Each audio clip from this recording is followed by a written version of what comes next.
Hi అండి. ఈరోజు మనము వినాయక చవితి స్పెషల్ 5 రకాల ప్రసాదాలు ఎలా తయారు చేసుకోవాలో చూద్దామండి. చాలా సింపుల్గా, ఈజీగా ఒకేసారి 5 ప్రసాదాలు ఎలా తయారు చేసుకోవాలో చూద్దామండి. Welcome back to my channel Abhi cooking and vlogs. ముందుగా 1.5 కప్పు బెల్లం తీసుకొని 2 కప్పుల నీళ్లు వేసుకొని అందులో బాగా వేడి చేసుకోవాలండి. నీళ్ళు వేడి చేసుకోవాలని సరిపోతుంది అండి. పాకం ఏమీ రావాల్సిన అవసరం లేదండి. బెల్లం అనేది కరిగిపోతే సరిపోతుందండి. ఈ వీడియో మీకు నచ్చినట్లయితే వీడియోకి ఒక లైక్ చేసి నా ఛానల్ సబ్స్క్రైబ్ చేసుకోండి. మీ ఫ్రెండ్స్కి, రిలేటివ్స్కి ఈ వీడియోని షేర్ చేయండి. ఈ వీడియో ఎలా ఉందనేది కామెంట్ చేయండి. ఇప్పుడు బెల్లం పూర్తిగా కరిగిపోయింది కదండి. అందులో మనము కొబ్బరి, అలాగే యాలకులు, అలాగే పచ్చిశనగపప్పు నేను 1 గంట ముందు నానబెట్టుకొని వేసుకున్నానండి. సరిపోతాయి. అలాగే మనం 2 కప్పుల నీళ్ళు తీసుకున్నాం కదండి. కరెక్ట్గా 2 కప్పుల పిండి అయితే సరిపోతుందండి. ఇది పొడి బియ్యం పిండికి అయితేనండి. అది మీరు తడి బియ్యం పిండి కనుక తీసుకున్నట్లయితే కప్పు పిండికి 3/4 కప్పు నీళ్ళు అయితే సరిపోతాయండి. కప్పు బియ్యం పిండికి 3/4 కప్పు నీళ్ళు అయితే కరెక్ట్గా సరిపోతుందండి. చూసారు కదా. ఇలా అయిన తర్వాత చల్లార్చుకోవాలండి. పూర్తిగా చల్లారిపోయిన తర్వాత మనము ఒక ఇడ్లీ ప్లేట్ తీసుకొని దానికి నెయ్యి రాసుకోవాలండి. నెయ్యి రాసుకొని ఒక కవర్ కానీ, లేదంటే మీ దగ్గర ఆకుంటే అరిటాకు ఏమన్నా తీసుకోండి. నేనైతే ఇలా ఒక కవర్ తీసుకొని చేస్తున్నానండి. ఎందుకంటే ఇది పూర్తిగా చల్లారిపోయిందండి. వేడిగా ఏం లేదు. ఇలా చేసుకోవాలండి.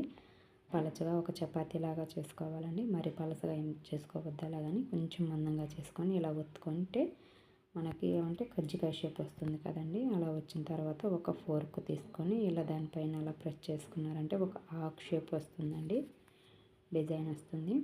అలాగే ఒక ముద్ద తీసేసుకొని చూసారు కదా. ఈ విధంగా ఉండలాగా చేసుకోవాలండి. అలా చేసుకున్నారంటే అయిపోతుంది. కొంచెం ఏమన్నా పిండి అతుక్కున్నట్టుంటే కొంచెం నెయ్యి కానీ, ఆయిల్ కానీ అప్లై చేసుకోండి. ఇలా చేసుకున్నారంటే కుడుము రెడీ అవుతుందండి. చూసారు కదా. ఇలా కుడుము చేసుకొని తీసి పెట్టుకోండి. ప్లేట్లో అన్నీ తీసి పెట్టుకోవాలండి. అలాగే ఒక ఉండను తీసుకొని మోదకం షేప్లో చేసుకుందామండి. ఇలా తీసుకొని లడ్డులాగా చేసుకున్నారంటే ఉండ్రాళ్ళు రెడీ అయిపోతాయండి. అలాగే కొంచెం పిండి తీసుకొని మనము ఒక బాల్ లాగా చేసేసి పైన షేప్ అనేది ఇచ్చామంటే మోదకంలాగా తయారవుతుందండి. మోదకం షేప్ తయారు చేసుకొని అన్నీ వేసి పెట్టుకున్న తర్వాత చూసారు కదా. మోదకం ఎలా తయారు చేసుకోవాలో చూద్దాము.